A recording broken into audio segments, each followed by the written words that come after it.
अस्सलाम वालेकुम रहमतुल्लाहि व बरकातुहू। उम्मीद है आप सब खैरियत से होंगे। काफ़ी देर के बाद मेरा लेक्चर जो सा है आपके पास अब आया है। कुछ मसरूफियात थी, कुछ ट्रिप पे मैं गया हुआ था, तो आपने देखा होगा मैंने शॉर्ट्स अपलोड की।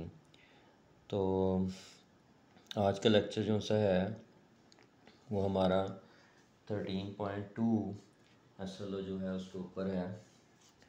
13.2 तो 13.1 तक मैंने अपलोड कर दिया हुआ है। तो उसके बाद 13.2 SLO जो सा है वो आज मैं आपको समझाऊंगा। तो 13.2 SLO जो सा है ये इलेक्ट्रोस्टैटिक इंडक्शन के बारे में है। इलेक्ट्रोस्टैटिक इंडक्शन क्या होती है और उसको किस तरीके से किया जाता है, ये लेक्चर जो सा है काफ़ी दिलचस्प है और आपको इसको सुन के मज़ा आएगा। तो इसमें है describe electrostatic charging by induction, यानी कि इंडक्शन के ज़रिए से आप इलेक्ट्रोस्टैटिक चार्जिंग जो हैं वो कैसे प्रोड्यूस कर सकते हैं। सबसे पहले तो ये है कि इलेक्ट्रोस्टैटिक इंडक्शन होती क्या है कि in the presence of a charge body an insulated conductor develops positive charge at one end and negative charge at the other end. अगर एक आपको स्फीयर दिया गया है जिसके ऊपर न्यूट्रल चार्ज है, ये देखें, ये स्फीयर आपको नज़र आ रहा होगा। इसके ऊपर मैंने पॉजिटिव नेगेटिव बनाए हुए हैं, नेगेटिव पॉजिटिव, ठीक है।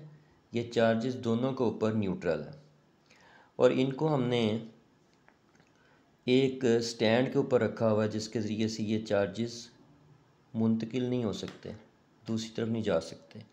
यानी कि मैंने आपको पहले लेक्चर में ये बात समझाई थी कि स्टैटिक होता क्या है। स्टैटिक का मतलब होता है रुके हुए। इलेक्ट्रॉन से निकला है। स्टैटिक का मतलब होता है रुके हुए, यानी वो फ़्लो नहीं कर सकते। वो चार्जेस मूव तो कर सकते हैं एक ही पार्टिकल के ऊपर, एक ही बॉडी के ऊपर, लेकिन वो एक बॉडी से दूसरी बॉडी में फ़्लो नहीं कर सकते। तो फ़्लो ऑफ चार्जेस जो है वो आपकी जो घर में वायर होती है उसके अंदर फ़्लो ऑफ चार्ज होता है, वो इलेक्ट्रिसिटी बन जाती है ये। लेकिन ये इलेक्ट्रोस्टैटिक है। और इंडक्शन का लफ्ज़ जो सा है ये इंड्यूस से निकला है, यानी कि पैदा होना। तो इलेक्ट्रोस्टैटिक इंडक्शन का मतलब ये हुआ कि इलेक्ट्रॉन जो कि स्टैटिक हैं, यानी कि रुके हुए हैं, जो फ़्लो ना कर सकें। रुके होने का मतलब यहाँ पे फ़्लो ना कर सकें, वो वैसे वो मूव करते हैं, तो वो इंड्यूस होंगे, यानी कि वो पैदा होंगे। तो ये 13.2.1 है describe electrostatic charging by induction. ये अंडरस्टैंडिंग का टॉपिक है, यानी कि इसके बारे में अच्छी नॉ हो जो है वो आपको होनी चाहिए। तो कोई भी हम चार्ज पार्टिकल अगर किसी भी चार्ज बॉडी के पास लेके आते हैं जो न्यूट्रल हो, तो वो उस रॉड की मौजूदगी में एक साइड पे उसके लाइक चार्जेस आ जाएंगे और एक साइड पे अनलाइक चार्जेस चल जाएंगे। तो मैं आपको इस तरीके से ये टॉपिक समझाऊंगा कि उम्मीद है कि आपको ये टॉपिक बहुत अच्छे तरीके से समझ आ जाएगा। ये दो मेरे पास सफ़ियर हैं जो कि आपस में दरमियान में जुड़े हुए हैं, और ये सफ़ियर जो से ये मेटालिक बॉडी है जिसके ऊपर इलेक्ट्रॉन्स जो से हैं वो इधर से इधर ट्रैवल कर सकते हैं, ये फ़्लो नहीं करेंगे, यानी कि इधर से इधर मूव कर सकते हैं, फ़्लो नहीं करेंगे। तो अब दोनों के ऊपर न्यूट्रल चार्ज है, दोनों आपस में जुड़े हुए हैं, इसका मतलब दोनों न्यूट्रल है। अब आपने क्या किया जी कि एक पॉजिटिव रॉड जो है जिसके ऊपर पॉजिटिव चार्ज है वो इन दोनों के जुड़े होने की हालत में इसके पास लेके आए। अगर पॉजिटिव रॉड इसके पास लेके आएंगे जिसके ऊपर पॉजिटिव चार्ज हो, तो वो सारे के सारे नेगेटिव जोन से अपनी तरफ खींच लेगा। दोनों स्फीयर्स के जो नेगेटिव होंगे ना वो इसकी तरफ आ जाएंगे, अट्रैक्ट हो जाएंगे, क्योंकि पॉजिटिव नेगेटिव अट्रैक्ट करते हैं। और जो सारे के सारे पॉजिटिव होंगे वो रिपेल होके इससे दूर चले जाएंगे दूसरे एंड पे। तो देखें, अनलाइक चार्जेस एक एंड पे आ गए और लाइक चार्जेस दूसरे एंड पे चले गए। तो इस तरह से दोनों स्फीयर के ऊपर एक के ऊपर नेगेटिव और एक के ऊपर पॉजिटिव आ जाएंगे। सारे नेगेटिव खींच के एक तरफ आ जाएंगे पॉजिटिव की तरफ, और सारे पॉजिटिव जो से हैं वो रिपेल होकर दूसरी तरफ चल जाएंगे।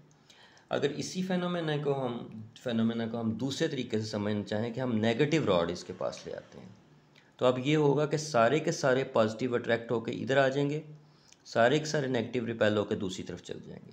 अब दोनों में से आप एक प्रोसीजर कर सकते हैं। दोनों प्रोसीजर तो इसलिए मैंने बनाया कि समझाया जाए आपको, इसलिए मैंने दोनों को समझा दिया कि पॉजिटिव लाएंगे तो कैसे होगा, नेगेटिव लाएंगे तो कैसे होगा। अब आपने क्या करना है, इसी रॉड की मौजूदगी में, यानी कि ये रॉड आपने परे नहीं करना, इसी रॉड की मौजूदगी में आपने यहाँ पे मैं रॉड बना देता हूँ ताकि आपको आसानी से समझ आ जाए। ये मैंने रॉड बना दिए यहाँ पे, ठीक है जी, ये नेगेटिव रॉड मैंने बनाया यहाँ पे। आपने इसी रॉड की मौजूदगी में इस रॉड को पीछे नहीं करना, दोनों सफ़ियर्स अलग अलग कर देने हैं।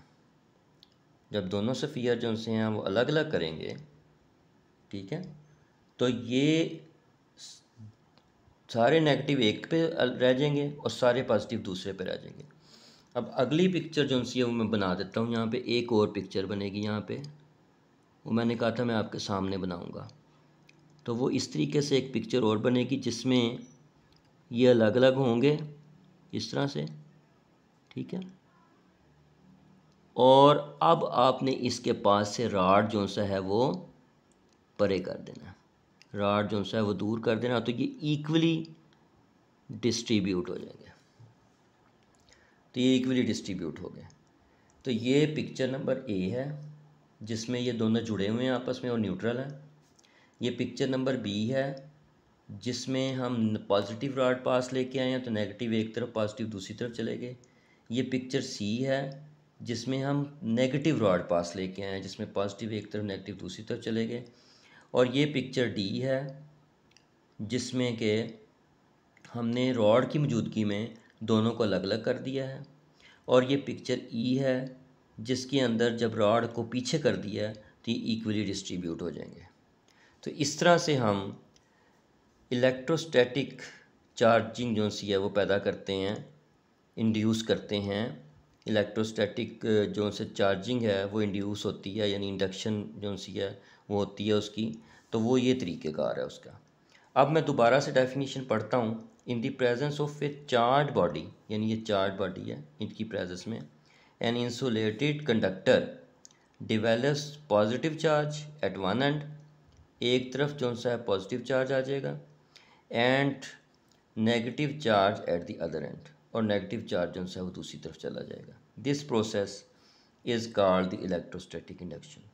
तो ये प्रोसेस जो सा है इलेक्ट्रोस्टैटिक इंडक्शन कहलाता है, यानी कि जो चार्जेस हैं वो प्रोड्यूस होते हैं, पैदा होते हैं किसके ज़रिए से, इलेक्ट्रोस्टैटिक, ठीक है, यानी कि वो जो आपके इलेक्ट्रॉन हैं वो स्टैटिक हालत में आपके दोनों जो से स्फीयर हैं उसके ऊपर अलग अलग प्रोड्यूस हो जाते हैं। अब ये बातें तो मैंने आपको समझा दी। अब ये आपकी जो पीटीबी की बुक है उसके अंदर कुछ इस तरीके से ये मैंने मेंशन है, वो भी मैं आपको दिखा देता हूँ।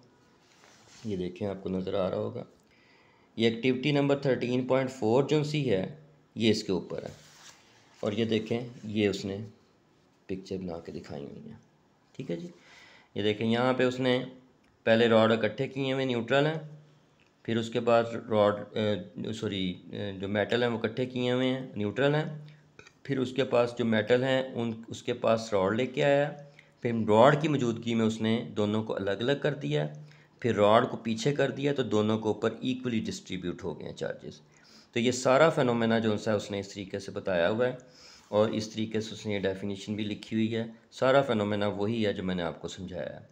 तो इस तरीके से ये इलेक्ट्रोस्टैटिक इंडक्शन जो सी है हम इसको यूज़ करते हैं और प्रोड्यूस करते हैं और इसको देखते हैं कि किस तरीके से ये होती है। अब इसमें एक छोटी सी बात आपको समझाना मकसूद है, जो बता दूं मैं आपको, वो कुछ इस तरीके से है कि ये देखें, आप देख रहे होंगे कि ये जो एक्टिविटी नंबर 13.1 है वो इसने समझाई है। इसमें उसने ये बताया है कि हमने एक न्यूट्रल पार्टिकल लेना है, न्यूट्रल यानी कि, और एक जो है ना वो चार्ज पार्टिकल ले लेना है, ठीक है, कोई भी चार्ज हो सकता है पॉजिटिव या नेगेटिव। जब इनको आपस में पास लेके आएंगे ना तो ये एक दूसरे को अट्रैक्ट करेंगे, ये एक दूसरे को अट्रैक्ट करेंगे। अब देखें, आपको इस बारे में नहीं पता कि ये चार्ज पार्टिकल न्यूट्रल है और ये जो सा है जिसके ऊपर कोई चार्ज मौजूद है।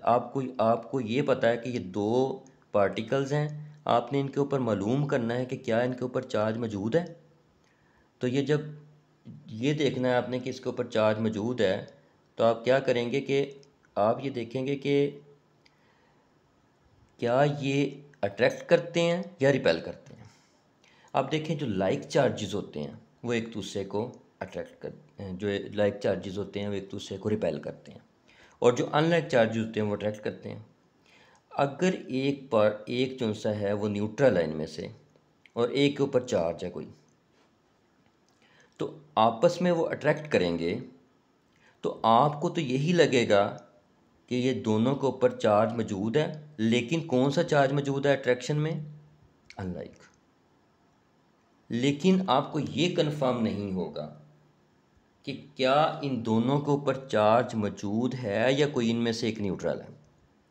इसका मतलब ये हुआ कि अट्रैक्शन जो सी है ना, वो एक श्योर टेस्ट नहीं है ये पता लगाने के लिए कि चार्ज मौजूद है कि नहीं, लेकिन रिपल्शन एक श्योर टेस्ट है कि उसमें रिपल्शन उसी वक्त होगी जब दोनों चार्जेस जो से होंगे वो एक दूसरे के अनलाइक होंगे।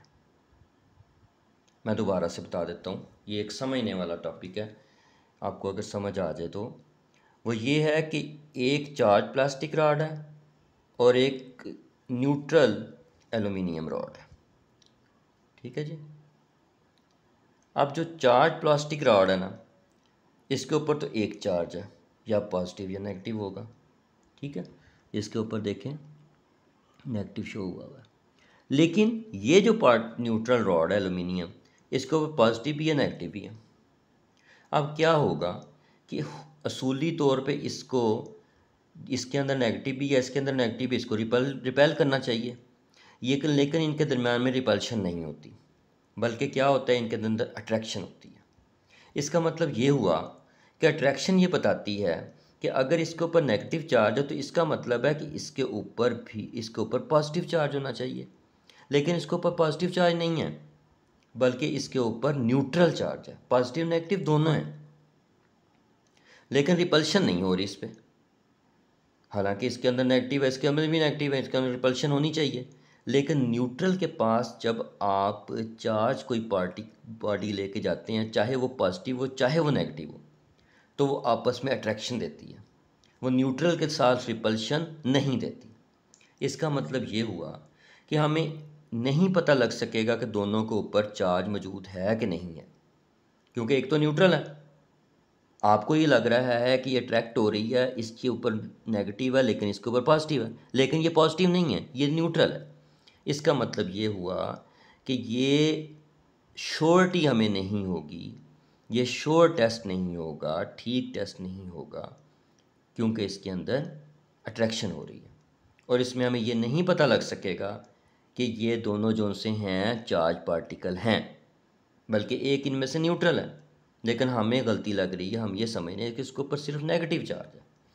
तो ये बात जो सी है कि श्योर टेस्ट सही तरीके से हमें जो पता लगता है वो हमें पता लगता है रिपल्शन से, यानी कि अगर ये नेगेटिव है और ये नेगेटिव है तो रिपल्शन होगी, ठीक है, और अगर ये नेगेटिव है और ये सिर्फ पॉजिटिव है तो फिर अट्रैक्शन होगी, लेकिन हमें ये कंफर्म नहीं होगा कि ये पॉजिटिव है या न्यूट्रल है।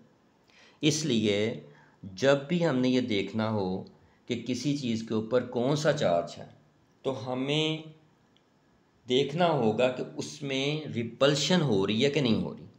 अगर उसमें अट्रैक्शन हो रही है, इसका मतलब उसको श्योरिटी हमें नहीं देगी कि दोनों के ऊपर चार्ज जो सा मौजूद है, एक न्यूट्रल भी हो सकता है, एक पॉजिटिव या नेगेटिव भी हो सकता है। लेकिन अगर हम नेगेटिव के पास नेगेटिव लेके आएंगे तो पक्की बात है वो रिपल्शन देगी, पॉजिटिव के साथ पॉजिटिव लेके आएंगे तो पक्की बात है वो रिपल्शन देगी। इसलिए जो आपका रिपल्शन है वो एक श्योर टेस्ट है, ठीक है, कि उसमें चार्ज मौजूद है। तो आपके एसएलओ में एक एसएलओ मौजूद है जिसमें ये पूछा जाता है कि बताएं कि श्योर टेस्ट जो सा है कौन सा होता है, इसके लिए कि मालूम करें कि चार्ज मौजूद है, चार्ज पार्टिकल हैं ये। तो आप कहेंगे कि repulsion is the sure test for determining that the particles have charge. तो ये मेरा छोटा सा टॉपिक था जो मैंने इसके साथ ही ऐड कर दिया है कि इलेक्ट्रोस्टैटिक इंडक्शन जो सी है वो उसके अंदर ही मौजूद था, तो मैंने कहा मैं ये भी आपको समझा दूँ। तो उम्मीद है कि आपको ये लेक्चर समझ में आ गया होगा।